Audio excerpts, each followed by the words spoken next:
السلام علیکم ورحمت الله. یو ورور شخصي کې پوښتنه کړې ده که څوک د یو مرض د وجې تش بول د پیپ په واسطه باندې کوي نو دا به د مانځه او د اوداسه څه طریقه کوي. مونځ خو مسلمان باندې فرض دی. دا مونځ د مسلمان نه په هیڅ یو حالت کې هم نه ساقطېږي تر هغې وخته پورې چې د مسلمان عقل کار کوي نو مونځ پې فرض دی. که مونځ یې په ولاړه کولی شي دا به مونځ په ولاړه کوي. که په ولاړه نه شو کولی نو په ناسته به کوي، او که په ناسته نه شو کولی نو بیا په پرېوتلو په یو اړخ باندې کوي.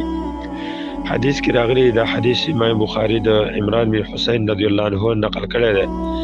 هغه وایي کانت بی بواسیر فسألت الرسول صلی الله علیه وسلم، ما باندې د بواسیر مرض نو ما د رسول الله صلی الله علیه وسلم نه دې باره کې پوښتنه وکړه چې مونځ په څه طریقه وکړم.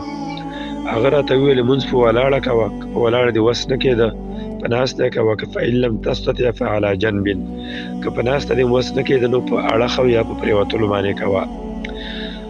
همدغه حکم د اوداسه لپاره هم دی. د هغه چا په حالت کې چې هغه معذور وي یا مریض وي اوبه نشي استعمالولی یا د اوبو استعمال ورته ضرر ورکوي نو دې حالت کې به دا مسلمان بیا تیمم وایي. د اودس متبادل حکم د ده دپاره په تیمم باندې بدلیږي.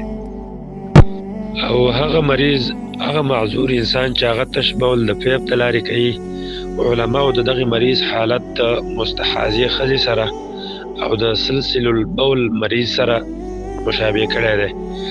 د هغوی دپاره شریعت کې حکم دا دی چې د هر مانځه دپاره به اودس کوي که اودس یې وس کېږي. که اودس یې وس نه کېږي نو تیمم به وهي، خو تیمم به په هغې وخت کې وهي چې کله د مانځه وخت داخل شي او د دې د مانځه کولو اراده وي. د هغې نه مخکې به دا تیمم نه وهي. او د تیمم یا د اودس کول نه وروسته که د ده نه تش بول لاړله یا ترې وینه لاړله نو هغه بیا پروا نه کوي، هغې سره یې مونځ کېږي. ځکه الله تعالی ویلي دي فاتقوا الله ما استطعتم، د الله تعالی د خپل وس او طاقت په اندازه باندې ویرېږئ. نو د انسان چې څومره وس کېده هماغه به کوي، په هغې باندې مکلف دی. چې وس یې نه کېده هغې باندې بیا دا مکلف نه دی او الله تعالی یې نه رانیسي. الله تعالی اعلم.